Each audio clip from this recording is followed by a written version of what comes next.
নমস্কার প্রিয় দর্শক, ক্যালকাটা ডায়ালগস থেকে মনোজ দাসের প্রীতি ও শুভেচ্ছা নেবেন। আজকের আলোচনার বিষয় মোহাম্মদ ইউনূস। তার ওপরে ইতিমধ্যেই প্রতিশোধ, আমি শব্দটি পরিষ্কারভাবে বলছি, প্রতিশোধ নেওয়া শুরু করে দিয়েছেন আমাদের ভারতের national security adviser Ajit Doval.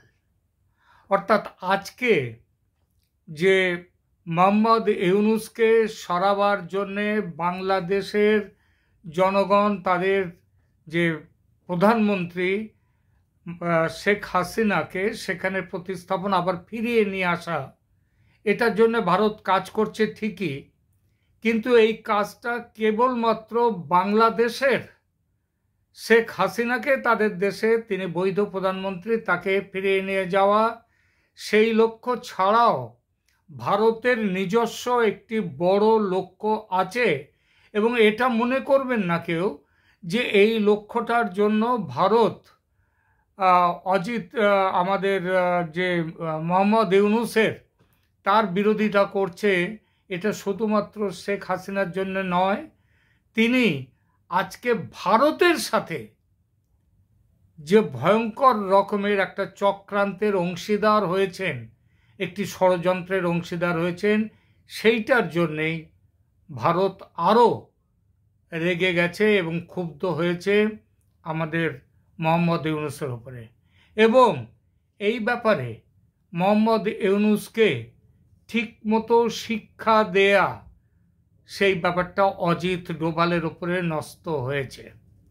আমি কিছুদিন আগে কয়েকটি এপিসোডে অজিত ডোভালের 3 পয়েন্ট প্ল্যান বাংলাদেশকে নিয়ে আমি দিয়েছি আমার এখানে এপিসোডে, এবং সেখানে বলেছি যে শেখ হাসিনাকে তাদের দেশে তার যথার্থ স্থানে ফিরিয়ে নিয়ে যাওয়ার জন্য ভারত এই কাজগুলো করতে যাচ্ছে। অজিত ডোভাল তার প্ল্যান তৈরি করে ফেলেছেন। কিন্তু তার বাইরেও আরও একটা বড় জিনিস আছে, সেটা হচ্ছে ভারত কোনো রকমেই মোহাম্মদ ইউনূসকে কোনো রকম ছাড় দেবে না। তিনি যে পালিয়ে যাবেন দেশ থেকে, পালিয়ে গিয়ে কোনো জায়গায় আশ্রয় নিয়ে তিনি বিদেশে, তিনি বাংলাদেশ থেকে চলে গিয়ে বিদেশে অন্য কোথাও গিয়ে আশ্রয় নেবেন, ভারত সেখানো পর্যন্ত তাকে ধাওয়া করবে। কারণ এই শান্তির নোবেল জয়ী, শান্তিতে নোবেল জিতেছেন যিনি, তার আসল চেহারাটা ভারত, পৃথিবীর অন্য দেশ যত না বুঝুক, ভারত সেটা খুব ভালোভাবে বুঝে নিয়েছে। আমি কেন এই কথাগুলো বলছি তার কারণ এই মোহাম্মদ ইউনূস যেদিন প্যারিস থেকে ফিরলেন বাংলাদেশে গত বছর 2024-এর আগস্টে, 5 তারিখে শেখ হাসিনা বাংলাদেশ ছেড়ে ভারতে চলে আসতে বাধ্য হলেন। তারপর দিনই তিনি চলে এলেন এবং 8 তারিখে তিনি বাংলাদেশের প্রধান উপদেষ্টার পদে শপথ নিলেন। কিন্তু তার আগে, তার প্রথম বাংলাদেশের ঢাকা এয়ারপোর্টে নেমে তিনি ভারতের বিরুদ্ধে যে বিষটা উগরে দিয়েছেন, এবং ভারতের তরফ থেকে কোনো রকমভাবে তাকে যে তার বিরুদ্ধে তাও ততক্ষণে কোনো কথা বলা হয়েছে তা কিন্তু নয়। ভারত একটা কথাও তখনও বলেনি। তার মধ্যে তিনি নেমেই তিনি বললেন সাংবাদিকদের সামনে, তিনি বললেন ভারত যদি, শেখ হাসিনা ছিলেন ভারতের স্টুজ, ভারতের হাতের পুতুল, তিনি চলে গেছেন। এইবার যদি ভারত যদি বাংলাদেশের বিরুদ্ধে যদি কিছু করতে যায় যদি, তাহলে ভারতকে মনে রাখতে হবে যে 7 সিস্টার্স, যে নর্থ ইস্টার্ন যে রাজ্যগুলো রয়েছে ভারতের, আমরাও সেখানে গোলমাল পাকাতে পারি, মানে ভারত থেকে বিচ্ছিন্ন করার চেষ্টা করতে পারি এইটা। তারপরেও দেখুন, নরেন্দ্র মোদী যখন তিনি শপথ নিলেন, আমাদের মোহাম্মদ ইউনূস, তাকে তিনি শুভেচ্ছা বার্তাও পাঠিয়েছিলেন। তাকে তার সাফল্য চেয়ে। অর্থাৎ এটা যেন কেউ না মনে করে যে ভারত বাংলাদেশের অভ্যন্তরীণ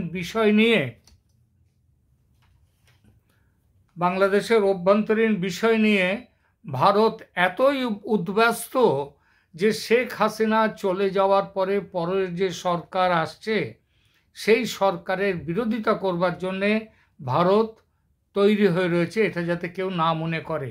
অর্থাৎ ভারতের প্রধানমন্ত্রী তাকে শুভেচ্ছা বার্তা পাঠালেন, কিন্তু আমাদের মোহাম্মদ ইউনূস তিনি কি করলেন?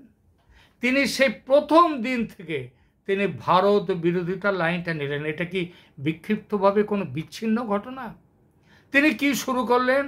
তিনি ভারতকে যত রকমভাবে পাবলিক সেন্টিমেন্টকে পাবলিক খেপিয়ে দেওয়া যায় তিনি বলা শুরু করলেন, যেন ভারত তার দেশের সবথেকে বড় শত্রু। বলা শুরু করলেন যে আমাদের সমানে সমানে ব্যবহার চাই। ভারত কি কখনো সমানে সমানে ব্যবহার না করে কখনো তাদের উপরে ছড়ি ঘুরিয়েছে? কোনোদিন ঘোরায়নি। একটা উদাহরণ কেউ দিতে পারবে না। 1971 সালে যে দেশকে স্বাধীন করেছিল ভারত না হয় ওই জায়গায় যদি চীন থাকতো তাহলে বাংলাদেশের একটা বড় অংশ চীন নিজে দখল করে নিত। যেভাবে তিব্বত দখল করেছে সেই একইভাবে চীন বাংলাদেশকেও দখল করে নিত। যদি 1971-এ ভারত না থেকে ভারতের জায়গায় যদি চীন থাকতো তাদের মুক্তি সংগ্রামে তাদের পাশে। ভারত কিছু করেনি। এমনকি যতদিন ওই দেশে ভারতের সেনা থাকার দরকার তার থেকে একটি দিন বেশি থাকেনি। তারপরেও দেখুন, যখন ছিটমহল নিয়ে যখন ভারতের সাথে যে একটা বড় তাদের সম্পর্ক খারাপ হয়ে যাচ্ছিল ভারতের সাথে, সেই ছিটমহল চুক্তি নরেন্দ্র মোদী এসে ঠিক করে নিলেন।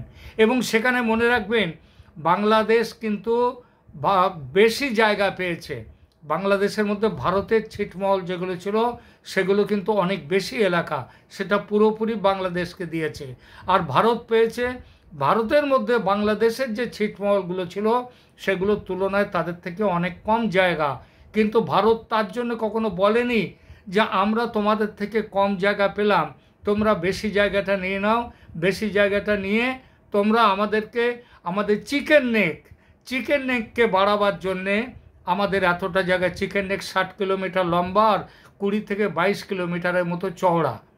তো এই চওড়াটা বাড়ানোর জন্যেই কিন্তু সেখানটায় ভারত বলেনি যে আমরা তোমাদের ছিটমহলের বেশি জায়গা তোমাদেরকে দিয়ে দিয়েছি, আমাদেরকে তোমরা চিকেন নেকে জায়গা দিয়ে দাও। নরেন্দ্র মোদী সে কথা বলেননি।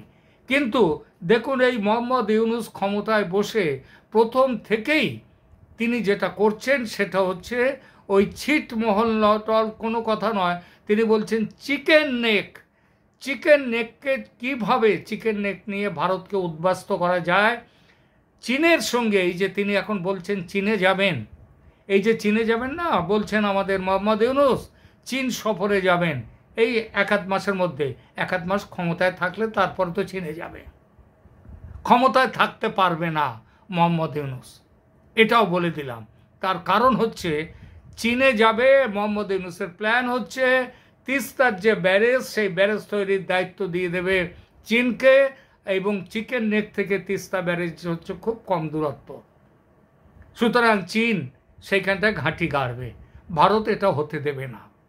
সুতরাং যতই উনি চীন যাবেন বলে থাকেন আর কোথায় কোথায় যাবেন সব বলছেন ওসব ওনার দ্বারা যাওয়া হবে না, এটা জেনে নিন। তার আগেই ওনাকে সরে যেতে হবে।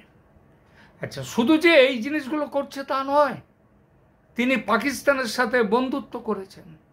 খুব ভালো কথা, পাকিস্তানের সাথে বন্ধুত্ব করেন। কিন্তু এই বন্ধুত্ব করবার পেছনের কারণটা কি? পেছনের কারণ হচ্ছে যাতে পাকিস্তান সেখানে আসে, বাংলাদেশে আসে। আইএসআই আপনারা জানেন সেখান থেকে অস্ত্র নিয়ে আসছে বেআইনিভাবে। তাদের আইএসআইয়ের সাথে তারা এখানে আসছে, শয়ে আইএসআই তারা এখানে এসে ট্রেনিং দিচ্ছে পাকিস্তান সেনাবাহিনীর লোকজন এসে। উদ্দেশ্যটা কি? কার সাথে লড়াই করবার জন্য পাকিস্তানের সেনারা আসছে, আইএসআই আসছে। এবং বাংলাদেশের সেনাদেরকে এবং রোহিঙ্গাদেরকে ট্রেনিং দেওয়া হচ্ছে ভারতে। কাদের কথা মাথায় রেখে? চীনের সাথে লড়তে যাবে না মায়ানমারের সঙ্গে লড়তে যাবে, আরাকান আর্মির সঙ্গে লড়তে যাবে? পারবে না। ও যতই চেষ্টা করুক পাকিস্তান। কিন্তু চেষ্টা ইউনূস করছেন কি, এই পাকিস্তানের সাথে যে সম্পর্কটা ঠিক করছেন তার মূল কারণটা কি? কারণটা হচ্ছে ভারতকে সামলে রাখা, ভারতে প্রবলেম ক্রিয়েট করা, সমস্যা তৈরি করা। আর এইটা করবার জন্য তিনি কি করেছেন, শুধু যে পাকিস্তান থেকে অস্ত্র এবং সেখান থেকে তাদের এখানে রোহিঙ্গা ইত্যাদিকে এবং জামাত এদেরকে, যারা ভারত বিরোধী শক্তি, তাদেরকে যে ওখানে আস্কারা দেওয়ার জন্য, তাদের অস্ত্র শিক্ষার জন্য যে পাকিস্তান আসছে, শুধু কিন্তু সেটা নয়। আপনারা দেখবেন এই ক্ষমতায় বসে থাকার পর তখন থেকে মোহাম্মদ ইউনূস একটা কাজ করে গেছেন, যত সন্ত্রাসী বন্দী ছিল বছরের পর বছর বাংলাদেশের বিভিন্ন জেলে, তাদেরকে ছেড়ে দিয়েছেন, তাদেরকে মুক্ত করে দিয়েছেন। ওই আল বাদার, আল শামস, এই যে হিজবুত তাহরির, এটিএস, এই যে সমস্ত আল কায়দার যে সমস্ত সংগঠন যারা রয়েছে, তাদের সমস্ত বন্দীদেরকে উনি ছেড়ে দিয়েছেন। কিসের জন্যে? ভালোবেসে? অনেকদিন জেলখানায় রয়েছে, তো জেলখানা তৈরি কিসের জন্যে? এই সন্ত্রাসীদের জায়গা, তাদের থাকার জায়গা তো জেলখানা। কিন্তু উনি কি করেছেন,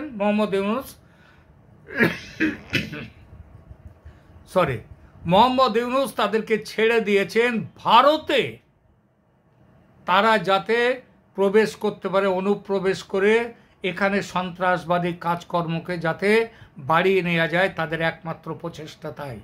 বারবার ভারত বলেছে, বারবার ভারতের পক্ষ থেকে বলা হয়েছে ইউনূসকে, আপনি এই সমস্ত বন্দীদেরকে ছাড়বেন না, এদের সন্ত্রাসবাদীদেরকে ছাড়বেন না।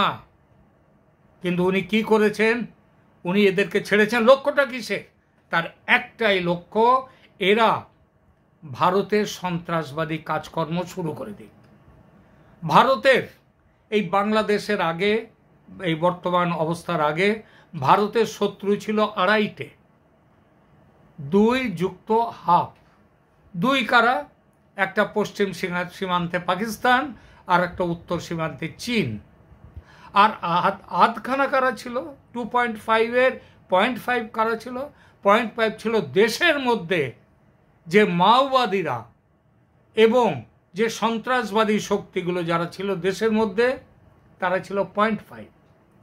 বাংলাদেশের সাথে বন্ধুত্ব ভারতের ছিল, তার একটা বড় সুফল ছিল, অন্তত পূর্ব সীমান্তে এই সন্ত্রাসবাদী কাজকর্ম কিংবা ভারত বিরোধী শক্তি, তারা কিন্তু চুপ করেছিল, তারা মাথা তুলতে পারেনি। মোহাম্মদ ইউনূস এসে জেল থেকে সবাইকে ছেড়ে দিয়ে তাদের একটা ইনস্ট্রাকশন, সেটা হচ্ছে পাকিস্তানের পাশ করা, পাকিস্তান এবং সাথে চীনের তাদের পাশ করা একটা পরিকল্পনা আছে, ভারতে যাও, ভারতে গিয়ে সন্ত্রাসবাদী কাজ করো। আর এর সঙ্গে ওদের তো নিজেদের সেই রয়েছে না, যে একটা ইসলামী দেশ গজওয়াতুল হিন্দ তৈরি করা হবে, ভারতকে ইসলামী দেশ করা হবে। এই যে জিনিস ছিল, এই প্ল্যানটা সাকসেসফুল করার জন্যে ইউনূস হাত মিলিয়েছেন পাকিস্তানের সঙ্গে এবং চীনের সঙ্গে, যাতে সন্ত্রাসবাদ ভারতে চালান করা যায়। ভারতের বারবার নিষেধ করা সত্ত্বেও উনি শোনেননি এই কথা। আপনারা জানেন গত কিছুদিন ধরে ভারতে একের পর এক সন্ত্রাসবাদী ধরা পড়ছে। তার কারণটা কি? এবং তাদের সবাইকে ইউনূস এখন জেল থেকে ছেড়ে দিয়েছে, তারা ভারতের সন্ত্রাসবাদী কাজ করার জন্য তৈরি হয়ে রয়েছে। সুতরাং ভারত জানে যে এই লোকটি, এই শান্তির নোবেল জয়ী ইউনূস যতদিন থাকবে বাংলাদেশের প্রধান উপদেষ্টা হয়ে, সরকারের প্রধান হয়ে, ততদিন ভারতের ক্ষতি বাড়বে। ভারতের ভেতরে যে ভারত বিরোধী শক্তি, তাদের আনাগোনা সন্ত্রাসবাদী কাজকর্ম সব বেড়ে যাবে। সুতরাং অজিত ডোভালের প্ল্যানের মধ্যে একটা তো রয়েছে, শেখ হাসিনাকে তার দেশে নিয়ে গিয়ে তার স্বস্থানে তাকে আবার বসানো, এবং তারপরে বাংলাদেশে গণতন্ত্রের বিকাশ কিভাবে ঘটে সেটা দেখাও ভারতের কাজ, কিন্তু তার সঙ্গে ভারতের নিজের স্বার্থ হচ্ছে এইটা, সেটা হচ্ছে মোহাম্মদ ইউনূসকে উচিত শিক্ষা দেয়া। এই উচিত শিক্ষা দেওয়ার জন্যে একটা জিনিস আজ বলে রাখলাম, আপনারা লিখে নিতে পারেন, পরে মিলিয়ে নেবেন। সেটা হচ্ছে শেখ হাসিনা যদি সেখানে যান বাংলাদেশে, এবং সেখানে যদি যান নয়, সেখানে তো উনি যাচ্ছেনই, মার্চেই যাচ্ছেন, এবং তারপরে সেখানে যাওয়ার পর যদি বিশ্ব জনমত, কারণ ইউনূস নোবেল জয়ী, এর আগের বার যখন শেখ হাসিনা তার বিরুদ্ধে বিচারালয়ে গিয়েছিলেন, কোর্টে গিয়েছিলেন, কারণ তিনি তো একটি মহাচোর, 700 কোটি টাকা কর ফাঁকি দেওয়ার মামলা চলছে তার বিরুদ্ধে, কয়েকশো তার রয়েছে, তিনি শেল কোম্পানি খুলে সারা পৃথিবীর থেকে যে সমস্ত ডোনেশন পেত গ্রামীণ ব্যাংক, মাইক্রো ফাইন্যান্সের জন্যে, গ্রামীণ উন্নতির জন্য, সেগুলো সব নিজে শেল কোম্পানি খুলে সেগুলো বিদেশে চালান করেছে। এসবের জন্যে শেখ হাসিনা তাকে, মোহাম্মদ ইউনূসকে, তার বিরুদ্ধে ব্যবস্থা নেবেন ঠিক করে রেখেছেন, এবং তার যে বাংলাদেশে এই গত 7 মাস ধরে বাংলাদেশে যা চলেছে তার বিচারের ভার, তার বিচারে তার শাস্তি পাওয়া উচিত।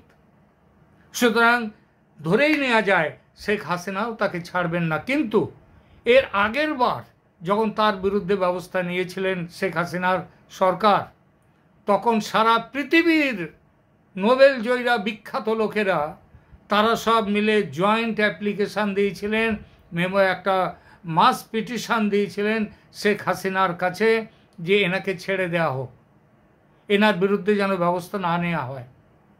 তার মানে ওর একটা লবি আছে। এই লবিরা, যারা খুব ভালো মানুষ সাজে, যেন তারা ভাবে মোহাম্মদ ইউনূস হচ্ছে একটি অতি ভালো মানুষ, উনি যে কত বড় সুদখোর, কত বড় বদমাস, তার আসল চরিত্রটা কেউ জানে না। সুতরাং এবারও শেখ হাসিনার কাছে চাপ আসতে পারে মোহাম্মদ ইউনূসকে ছেড়ে দেওয়ার জন্যে, বাংলাদেশ থেকে পালিয়ে যাওয়ার জন্যে। কিন্তু এবার শুনে রাখুন, মোহাম্মদ ইউনূসকে যদি শেখ হাসিনাও ছাড়তে চান, ছাড়তে পারবেন না। ভারত তাকে শিক্ষা দেবে। ভারতের বিরুদ্ধে তিনি ষড়যন্ত্র করেছিলেন ভারতের বিরোধিতা করার জন্য পাকিস্তানের সঙ্গে, চীনের সঙ্গে মিলে তিনি করতে গেছেন। তিনি তিস্তা ব্যারেজ, তিস্তা বাঁধ প্রকল্প চীনকে দিতে যাবেন, ভারত বসে থাকবে? তার আগে ভারত তাকে হটাবে, এবং অতি শীঘ্র হটাবে। কিন্তু সেই হটানোর পরেই তাকে যে বিদেশে পালিয়ে যাওয়ার সুযোগ, সেটা দেয়া হবে না। তার পাপের শাস্তি শেখ হাসিনা যেমন তাকে দেবেন, ভারতও দেবেন। তোমার এত বড় ক্ষমতা, তুমি ভারতের বিরুদ্ধে ষড়যন্ত্র যারা করে তাদের সাথে মিলেমিশে তুমি তোমার দেশ থেকে, জেলখানা থেকে ছেড়ে দিয়েছো দাগি আসামিদের, যাতে তারা ভারতে সন্ত্রাস ছড়াতে পারে। তোমার মতো মানুষকে ভারত ছাড়বে না। সেই জন্যই বলছি যে আজকে ভারত, অজিত ডোভাল তার 3 পয়েন্ট প্ল্যানের ভেতরে এটাও রেখে দিয়েছেন, শুধু শেখ হাসিনাকে নিয়ে যাওয়া নয়, ইউনূসকে বিচারের মুখে তুলে দেয়া। তার বিচার হবে, শাস্তি তাকে পেতে হবে। এখনকার মতো এখানেই থামছি। ভালো থাকবেন, ধন্যবাদ।